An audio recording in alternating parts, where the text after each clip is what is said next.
Untuk energi biar kita lebih tetap optimal, cairannya biar tetap terrehidrasi atau tercukupi, itu harus diberikan gizi yang optimal dan seimbang saat kapan? Saat sahur dan berbuka puasa.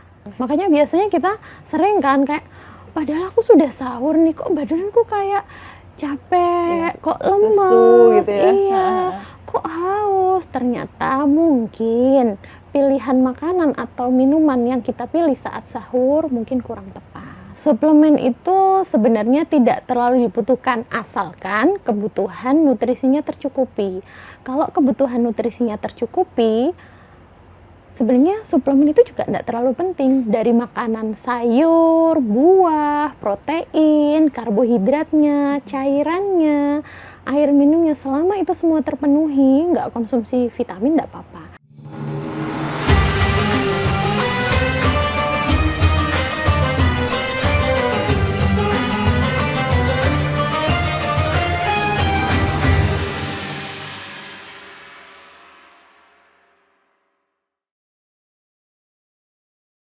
Assalamualaikum Tribuners, semoga sehat selalu. Nah, mengawali podcast Ramadan, khususnya di Wanita dan Islam bersama Tribun Jatim Network, saya Nurika Anissa, kini telah di studio bareng dengan dokter umum dari RSI Amer, Dr. Karlina Amala.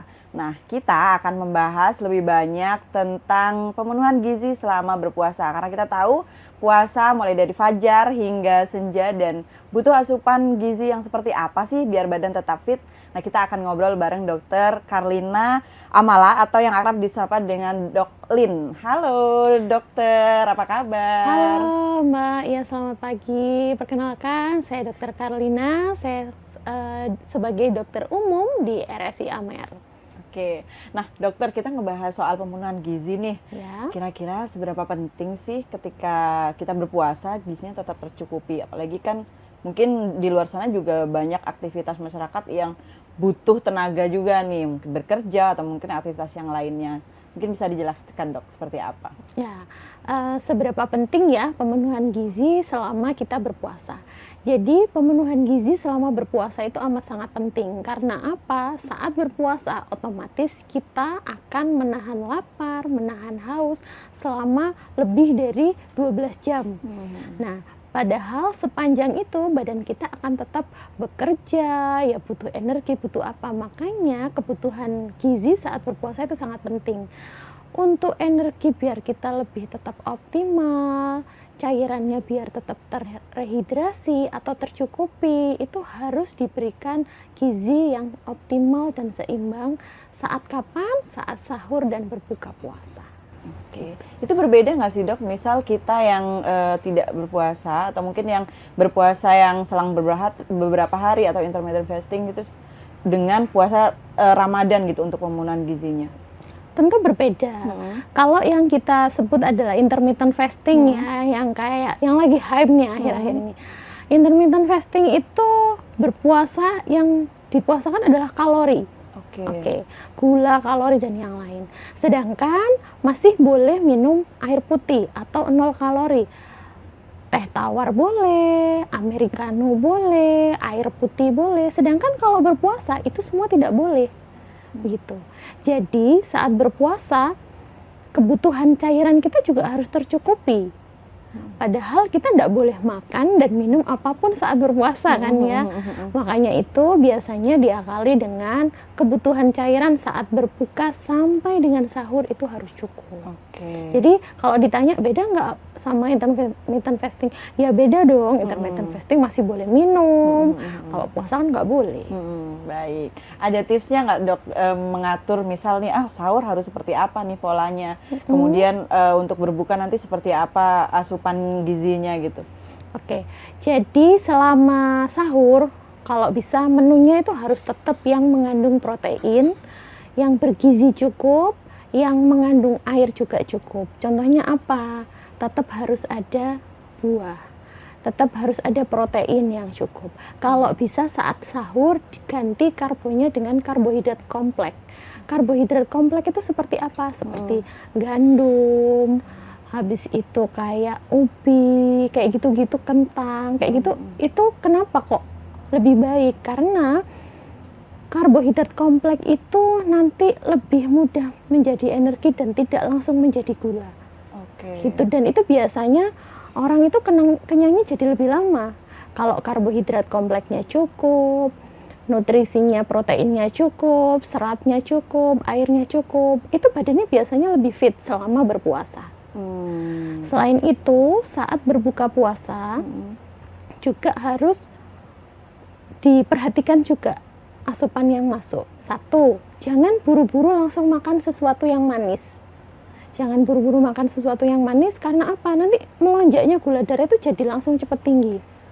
Nah, pada kondisi seperti itu biasanya badan kita akan jauh lebih cepat kenyang. Nanti akhirnya kalau sudah mulai cepat seperti itu, makanannya juga jadi kayak kalap atau apa, itu tidak disarankan. Baiknya mulai dengan sesuatu yang ringan dulu, minum air putih dulu, minum manis atau makan manis tapi yang manisnya alami seperti kurma, buah, itu boleh. Habis itu mungkin ditinggal sholat dulu mungkin ya, sholat maghrib dulu. Jadi biar ada proses diserap dulu, habis itu baru makan besar. Nah, terus kalau sudah makan besar, itu pun harus diperhatikan, jangan semuanya dimakan. Nanti kepenuhan, sholat tarawihnya jadi begah, jadi kerasa, aduh kok berat semua, kayak gitu-gitu. Iya. Kalau untuk makanan-makanan mungkin dok yang perlu dihindari ketika sahur lah utamanya gitu, adakah dok? Ada, jadi kalau sahur itu disarankan untuk jangan terlalu makan yang tinggi gula. Tinggi gula tidak disarankan, terlalu tinggi garam juga tidak disarankan, terlalu tinggi lemak atau yang goreng-gorengan yang seperti itu tuh juga tidak disarankan selama sahur. Karena itu tadi, kalau kita konsumsi makanan yang tinggi garam, biasanya kita itu akan jadi lebih mudah haus. Karena sifatnya garam adalah menarik cairan. Selain itu juga kalau konsumsi makanan terlalu banyak yang manis-manis, itu menyebabkan gula darah memang cepat naik, tapi cepat turun juga. Pada orang dengan kondisi-kondisi tertentu, katakan beliau itu punya kencing manis atau apa, dia lebih mudah turun gulanya. Kalau gulanya lebih mudah turun, padahal jam puasanya masih panjang nih, itu akan membahayakan. Kalau gula darahnya turun, drop, padahal buka puasa masih lama, bisa pusing, bisa lemes, bisa pingsan, ada yang seperti itu. Iya. Berpengaruh itu ya dok ya, iya, mengatur betul. pola makan untuk kemudian mempersiapkannya seharian penuh ketika berpuasa. Betul. Makanya biasanya kita sering kan kayak, padahal aku sudah sahur nih, kok badanku kayak capek, kok lemes, lesu gitu ya. Iya, kok haus. Ternyata mungkin pilihan makanan atau minuman yang kita pilih saat sahur mungkin kurang tepat. Kalau untuk makanan yang mungkin bersantan nih dok, nah itu sebaiknya seperti apa gitu? Orang kan juga sekarang masyarakat suka yang bersantan, gampang diawetin lah nanti kalau misal sahur, nah kayak gitu dok. Iya, memang enak ya, apalagi santan diawetkan, gampangnya lodeh gitu kan. Kalau baru dimasak ya mungkin rasanya biasa aja, tapi kalau sudah dimasak berkali-kali lebih enak. Nah, makanan-makanan seperti itu juga apalagi mengandung santan dan diolah berkali-kali seperti itu juga kurang baik. Penyerapan badan itu jadi kurang efektif, jadi kayak malah bisa meningkatkan resiko kolesterol jadi naik, badan juga jadi kayak kerasa capek, itu biasanya respon yang sering muncul. Kalau untuk penambahan suplemen, apakah juga dibutuhkan selama berpuasa dan bagaimana mungkin waktu yang tepat ketika meminum suplemen tambahan? Suplemen itu sebenarnya tidak terlalu dibutuhkan asalkan kebutuhan nutrisinya tercukupi. Kalau kebutuhan nutrisinya tercukupi, sebenarnya suplemen itu juga tidak terlalu penting. Dari makanan sayur, buah, protein, karbohidratnya, cairannya, air minumnya, selama itu semua terpenuhi, nggak konsumsi vitamin nggak apa-apa. Namun pada kondisi-kondisi tertentu seperti ibu hamil dengan kondisi-kondisi yang mungkin sedang tidak enak badan atau apa, kan berarti butuh vitamin dan mineral tambahan, baiknya boleh tetap dikonsumsi. Kapan baiknya? Setelah sahur mungkin. Biasanya karena penyerapan vitamin itu biasanya lebih efektif kalau dikonsumsi setelah makan. Jadi usahakan memang benar-benar harus sahur. Kalau nggak gitu nanti banyak kondisi-kondisi yang akan muncul kalau tidak sahur biasanya begitu. Oke. Jadi tetap harus diperhatikan ya untuk ininya ya Dok ya. Betul. Jam sarapan mungkin akan berubah, tapi pola makannya juga tetap harus diperhatikan seperti itu ya Dok ya. Iya. Oke. Kalau untuk air minum nih, mungkin seperti apa asupannya? Apakah ketika berpuasa, karena mungkin saya ini akan seharian nih nggak berpuasa, jadi minumnya dibanyakin nih di pas sahur atau seperti apa? Kebutuhan cairan memang harus dipenuhi padahal kita berpuasa. Tapi bukan berarti langsung karena besok aku puasa, pas sahur aku harus minumnya yang banyak. Enggak juga.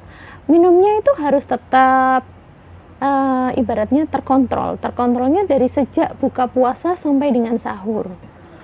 Biasanya kebutuhan cairan rata-rata atau standarnya itu sekitar 2 sampai 2,5 liter untuk orang masing-masing.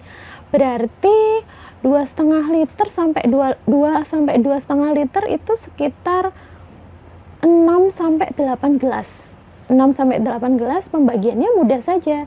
2 saat berbuka puasa, 2 gelas saat setelah berbuka puasa, atau 2 gelas saat mau tidur, atau 2 gelas saat sahur.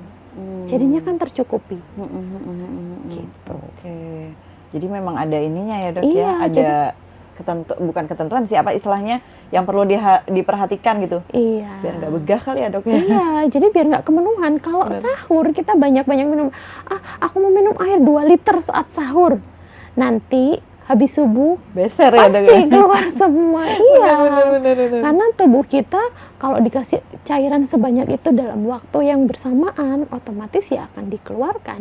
Karena tubuh kita itu pintar, dia bisa ngatur sendiri kebutuhan cairan per berapa saat yang memang dibutuhkan oleh badan. Sisanya kalau nggak kepake, ya dibuang pasti kan. Gitu. Benar.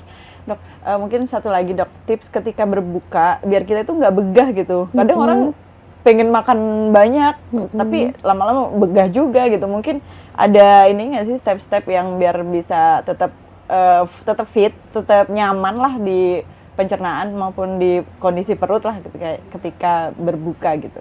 Ya, jadi biar kalau buka puasa perutnya nggak begah saat mau sholat tarawih dan yang lain ya, karena kan itu butuh waktu lama. Saat berbuka puasa, pilihlah gula yang alami seperti yang tadi kita sebut adalah kurma, buah-buahan, itu mengandung gula yang alami. Setelah itu jangan langsung makan berat, mungkin istirahat untuk sholat maghrib dulu. Setelah sholat maghrib kalau mau makan berat boleh, tapi sebagian saja mungkin, jangan langsung makan semuanya yang diinginkan. Nanti setelah sholat isya, setelah tarawih boleh makan lagi, tidak apa-apa. Namun perhatikan tidak boleh terlalu dekat dengan waktu tidur ya. Katakan nih tidurnya biasanya jam 10, terus ini kan biasanya selesai tarawih itu sekitar jam 8-an gitu ya. Kalau nanti aja jam 9 aku baru makan, tidak terlalu disarankan, karena kan kalau tidurnya jam 10 makannya baru jam 9 itu terlalu dekat sama waktu tidur. Kalau makannya terlalu dekat sama waktu tidur bisa menyebabkan kondisi lambungnya jadi kurang baik. Selain itu, kalau merasa kenyang mungkin nanti saat sahurnya dia jadi nggak mau, aku tadi masih kenyang, nggak sahur dulu. Padahal tidak disarankan. Kalau berpuasa itu usahakan tetap sahur. Makanan malam itu tidak akan bisa menggantikan sahur. Gitu. Wow, menjadi catatan nih, makanan malam tidak bisa menggantikan sahur. Betul. Dan harus sesuai juga ya Dok ya. Iya. Biar nggak begah, biar nggak sering beser juga karena minumnya di akhir ya, di akhir sahur iya, ya. Betul. Benar-benar. Dok, mungkin ada saran atau mungkin ada nasihat atau tips juga buat para Tribuners nih untuk berpuasa tetap fit dan tetap sepanjang hari itu mereka bisa melakukan aktivitas tanpa ngantuk, tanpa lesu, tanpa lemes lah, seperti apa Dok? Oke, biasanya biar puasanya itu nggak lemes, nggak ngantuk, usahakan tetap sahur. Dan kalau bisa, dan usahakan juga sahurnya itu menggunakan nutrisi yang tepat. Karbonya coba ganti karbohidrat kompleks. Habis itu penuhi kebutuhan protein, penuhi kebutuhan sayur, serat, buah, kayak gitu harus dicukupi, sama kebutuhan air minum saat sahur juga dipenuhi agar metabolisme kita jadi baik dan badan nggak mudah lelah, nggak mudah capek. Kalau perlu tambahkan vitamin nggak apa-apa sebenarnya. Itu cukup. Ada rekomendasi kayak misal vitamin-vitamin gitu nggak dok? Misal vitamin D dan sebagainya gitu? Semua multivitamin boleh kok dikonsumsi. Kalau kebiasaan konsumsi vitamin D juga nggak apa-apa, boleh dikonsumsi setelah sahur itu. Oke, wow. Makasih banyak dokter Sama-sama. atas waktunya. Iya. Nah, Tribuners, kita barusan ngebahas banyak banget nih tips-tips dari dokter. Bagaimana sih kita bisa menjaga tubuh tetap fit meskipun sepanjang hari kita berpuasa dan juga beraktivitas. Bagaimana pola makannya, bagaimana asupan minumnya, dan bagaimana kita mengatur atau memilih jenis makanannya. Nah, ini bisa menjadi salah satu pertimbangan ketika kita berpuasa, mempersiapkannya seperti apa. Dan kali ini terima kasih banyak loh dok untuk waktunya. Iya, Nanti kita terima bisa kasih. membahas topik-topik yang lain ya seputar kesehatan ya dokter ya. Ya, Terima nanti kasih. kita berjumpa di Episode momen yang setelahnya. selanjutnya. Wah, seru sekali. Jadi pengen tahu nih lebih banyak apa sih nanti tips-tips seputar kesehatan ketika berpuasa gitu ya dok ya. Baik, terima kasih banyak loh dokter Iya, atas waktunya. Terima kasih. Nah, Tribuners, kita akan berjumpa di episode selanjutnya, tetap di podcast spesial di bulan Ramadan, Wanita dan Islam. Dan semoga kita semua bisa menjalankan puasa penuh dan tetap sehat, serta beribadahnya dengan lancar. Terima kasih, see you di episode selanjutnya. Assalamualaikum.